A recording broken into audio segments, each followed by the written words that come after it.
صبر کرنے والا ہے۔ اب معمول عبادت کیا ہے؟ ایک شخص پہلی صف میں نماز پڑھنے کا عادی تھا، پہلی صف کا مقتدی تھا،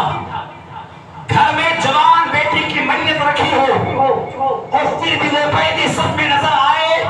صابر ہے۔ ایک بندہ جو مصلی پر کھڑے رہنے کا عادی تھا، گھر میں پر جوان بیٹے کا انتقال ہو جائے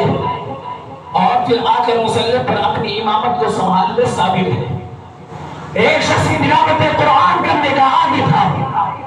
اور پھر گھر میں جوان بیٹے کی میت رکھی ہو اور پھر وہ آ کر اپنی جگہ بیٹھ کر قرآن کی تلاوت اتنے ہی وقت تک کرے جو اس کا معمول تھا، فرمایا صابر ہے۔ اب آپ دیکھیں امام علی مقام نے کربلا معلیٰ میں ہمیں یہی باتیں سکھائی ہے۔ میدان کارزات جب سجتا ہے وہ 10 محرم الحرام شریف کو امام علی مقام اپنے تمام اعوان و انفاق کو قربان کرنے کے بعد،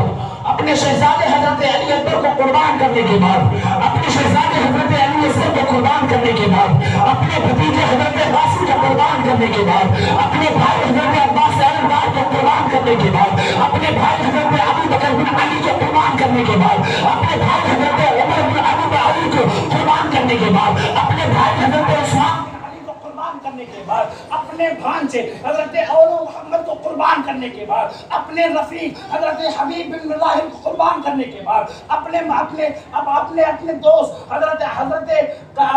زہیر بن قین کو قربان کرنے کے بعد، میرے امام ان تمام لاشوں کو قربان کرنے کے بعد میں اب آپ دیکھیں اگر کسی بندے کو یہاں سے لے کر اس دروازے تک کے اگر 10 چکر لگانے کی بات کی جائے نا تو وہ بندہ کٹ جائے گا۔ اگر اس کی عمر 30 سال کی ہو تب بھی اسے تھکاوٹ کے آثار محسوس ہوں گے، اگر اس کی عمر 40 سال کی ہو تب بھی اسے یہاں سے اس دروازے تک 10 چکر لگانے میں اسے تھکاوٹ محسوس ہوگی۔ لیکن میرے امام کی عمر 50 سال سے زیادہ ہے، 56 سال کی میرے امام کی عمر ہے۔ کربلا میں اپنے خیمے سے لے کر میدان کارزات تک میرے امام نے ایک ہتھن لاشوں کو اٹھایا، ایک ہتھن لاشوں کو اٹھانے کے بعد میں اب میرے امام جب اپنے گھوڑے پر سوار ہوتے ہیں، سوار ہونے کے بعد میں میرے امام جب اپنے گھوڑے پر سوار ہو کر میدان کارزات کی جانب تو اپنے قدموں کو بڑھاتے ہیں، اپنی بہن زینب کو بلا کر کہا تھا، اے بہن زینب صبر و استقامت کے دامن کو نہ چھوڑنا، اپنی